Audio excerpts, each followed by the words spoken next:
આ તરફ અમદાવાદના સાણંદ તાલુકાના ગ્રામ્ય વિસ્તારોમાં હજુ પણ પાણી જોવા મળી રહ્યા છે અને નળસરોવર જતો રસ્તો તો પાણીમાં ગરકાવ જોવા મળ્યો।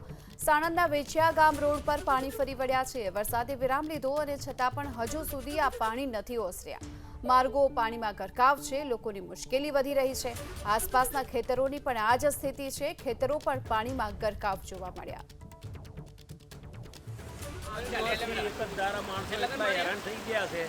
કંઈ એની કોઈ વાત જ નહીં કે આ ગામના લોકો સેવામાં ઊભા રહે છે તો બધા માણસોને અહીંથી પસાર કરે છે અને અમુક માણસો તો એવા હેરાન થાય છે, અહીંથી પાછા વળી જાય છે। એટલે અહીંથી માંડી છે નળસરોવર સુધી બધા આ મેન રસ્તો છે।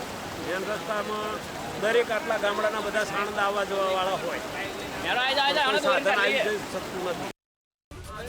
એક જ ધારા માણસો એટલા હેરાન થઈ ગયા છે, કંઈ એની કોઈ વાત જ નહીં કે આ ગામના લોકો સેવામાં ઊભા રહે છે તો બધા માણસોને અહીંથી પસાર કરે છે અને અમુક માણસો તો એવા હેરાન થાય છે, અહીંથી પાછા વળી જાય છે। એટલે અહીંથી માંડી છે નળસરોવર સુધી બધા આ મેન રસ્તો છે।